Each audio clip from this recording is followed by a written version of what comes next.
दोस्तों नमस्कार। मैं राधे श्याम यादव और आप देख रहे हैं मेरा विद्रोही चैनल। मेरे विद्रोही चैनल पर आप सभी का बहुत बहुत बहुत स्वागत है। आप मेरे वीडियो को लाइक करें,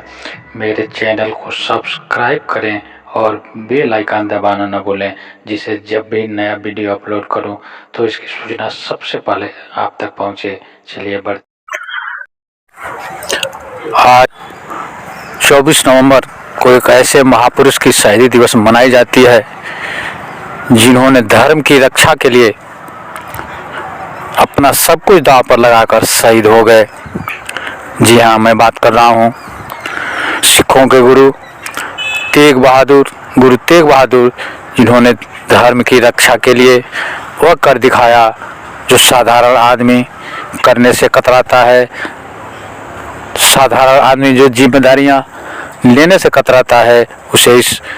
गुरु ने करके दिखाया कि आदमी को अपने जीवन में कुछ ऐसा अवश्य करना चाहिए जिससे जाने के बाद भी लोग उसे याद करें। उन्होंने धर्म की रक्षा के लिए एक ऐसा उदाहरण प्रस्तुत किया जो इतिहास में खोजने से बिरले ही मिलते हैं। गुरु तेग बहादुर के इस बलिदान ने इस देश के लाखों लोगों को धर्म के प्रति त्याग की भावना को जन्म दिया और उन्होंने यह सिद्ध कर दिया कि आदमी चाहे जिस धर्म को भी मानता हो, जिस मजहब से भी संबंध रखता हो, लेकिन जब भी किसी भी धर्म की बात आए, जब भी समाज की बात आए,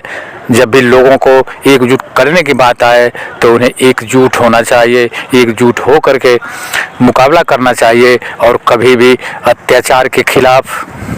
आवाज़ उठाने से डरना नहीं चाहिए। निर्भीक होकर के हो रहे अत्याचारों के खिलाफ आवाज़ बुलंद करनी चाहिए। ऐसे महान विभूतियों में एक थे गुरु तेग बहादुर, जिन्होंने जीवन भर मुगल बादशाहों के खिलाफ धर्म की स्थापना के लिए संघर्ष करते रहे और अपना सब कुछ बलिदान कर दिया। आज महापुरुषों की जयंतियां मनाने के पीछे जो लॉजिक है, इनके पीछे का जो उद्देश्य है, वह यह है कि हम इन महापुरुषों की जयंतियों से सबक लेकर के हम भी अपने सामाजिक व्यवस्था, अपने न्याय की व्यवस्था को दुरुस्त करें और उसके लिए हम सब कुछ करने के लिए तैयार हैं। उनका यह बयान हमें यह संदेश देता है कि हमें किसी भी अत्याचार के खिलाफ झुकना नहीं चाहिए, क्योंकि यह जीवन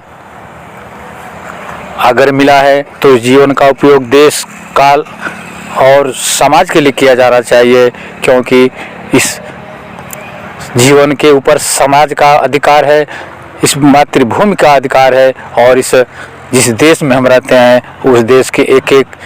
मिट्टी के कण का अधिकार है, क्योंकि हमारा शरीर उन्हीं कणों से मिलकर बना है। हम उन्हीं उसी मिट्टी के जल और अन्न खा करके पले बड़े हैं, इसलिए उनका अधिकार है। और मैं यह मैसेज देना चाहता हूँ या मैं कहना चाहता हूँ कि हर आदमी को अपने इन जिम्मेदारियों का निर्वहन पूरी ईमानदारी से करना चाहिए और अपने जीवन के व्यस्त समय में से कुछ समय निकाल करके देश और समाज के संबंध में भी सोचना चाहिए और अगल बगल जो भी लोग हैं उन्हें जागरूक करने का पूरा प्रयास किया जाना चाहिए। जो लोग भी सत्ता में बैठे हैं, जो भी प्रबुद्ध वर्ग हैं, जो भी कवि हैं, जो भी लेखक हैं, जो भी वैज्ञानिक हैं, जो जिस व्यवसाय में हैं, जिस प्रोफेशन में हैं, मैं उन सबका आह्वान करता हूं कि आप सब लोग जहां भी हैं अपने अपने हिस्से के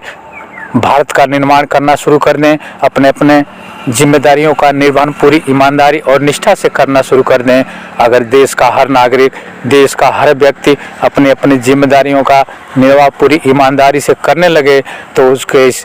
अपने अपने हिस्से के भारत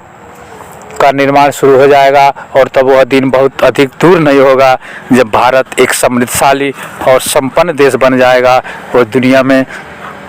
नंबर 1 देश बनने से फिर उसे दुनिया की कोई भी ताकत नहीं रोक पाएगी। लेकिन आज आवश्यकता है कि हम अपने अधिकारों के प्रति जागरूक हो, अपने कर्तव्यों के प्रति जागरूक हो, शिक्षित अधिक से अधिक अच्छी चीज़ें सीखने का प्रयास करें और शिक्षा के मूल ढांचे में परिवर्तन कर हम कुछ ऐसे विषयों को शिक्षा के पाठ्यक्रम में डालें जो हमारे व्यवहारिक जीवन में काम आए, जो हमारे तर्क शक्ति को बढ़ा सके, जो हमारी मानसिकता का विकास कर सके। शिक्षा का उद्देश्य सिर्फ नौकरी पाना तक सीमित न रहे, बल्कि शिक्षा का ढांचा कुछ इस तरह से तैयार किया जाए कि हर आदमी अपने कठिन से कठिन परिस्थितियों में सही निर्णय लेने में सक्षम हो सके, वो अपने तर्क शक्ति का विकास कर सके, अच्छे बुरे के संबंध में सोच सके। और यह तभी संभव है जब आदमी अधिक से अधिक अच्छी चीज़ें सीखे, अगल बगल के लोगों को अच्छी चीज़ें बताने का प्रयास करे और जो भी लोग अगल बगल हैं उन्हें शिक्षा के लिए प्रेरित करें। तभी हम एक समृद्धशाली भारत का निर्माण कर सकते हैं, तभी हम एक ऐसे समाज का निर्माण कर सकते हैं जहाँ पर हर आदमी शिक्षित हो, जहाँ पर हर आदमी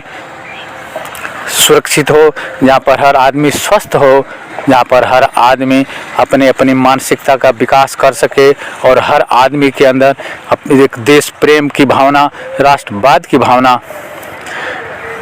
कूट कर भरी हो और सब लोग मिल कर के आपसी स्वार्थों से ऊपर उठ करके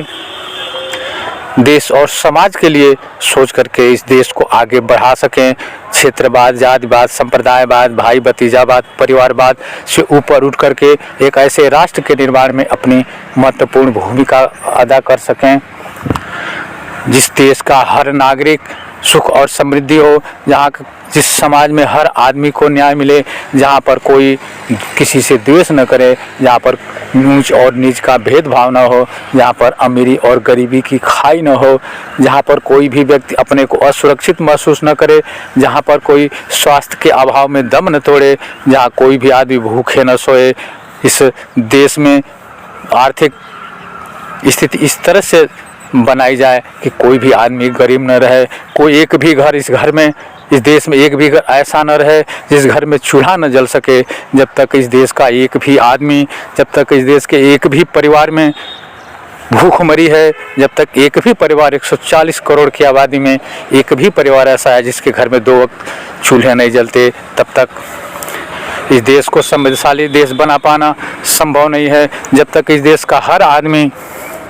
एक गरीब, एक मजदूर, एक भूखमरी, एक स्वास्थ्य सुविधाओं से वंचित आदमी के संबंध में न सोच सके, तब तक हम सही मायने में आज़ाद नहीं हो सकते, तब तक हमें सही मायने में आज़ादी नहीं मिल सकती। आज़ाद देश का अर्थ है कि इस देश का हर आदमी को रोटी, कपड़ा, मकान, शिक्षा और स्वास्थ्य की सरकारी गारंटी हो। कोई भी आदमी शिक्षा के अभाव में अशिक्षित न रहे, रुपयों पैसों के अभाव में अशिक्षित न रह सके, कोई भी आदमी पैसों के अभाव में रोटी, कपड़ा, मकान से वंचित न रह जाए, कोई भी आदमी रुपयों के अभाव में स्वास्थ्य सुविधाओं से वंचित होकर के दम न तोड़ सके। जब तक ऐसे भारत का निर्माण नहीं होता, जब तक इस देश का, इस समाज का हर नागरिक अपने भीतर ऐसे एक जज्बात पैदा नहीं करता, तब तक हम सही मायने में आज़ाद नहीं हो सकते। और इस देश के हर नागरिक की जिम्मेदारी बनती है और हर आदमी को आगे आकर के नैतिक जिम्मेदारी लेने की आवश्यकता है, तभी हम अपने भारत को महान बना सकते हैं। आप मेरे इस वीडियो को लाइक करें और अभी तक अगर आपने मेरे विद्रोही चैनल को सब्सक्राइब नहीं किया है तो सब्सक्राइब कर लें। मिलते हैं अगले वीडियो में, तब तक के लिए नमस्कार, जय हिंद, जय भारत, वंदे।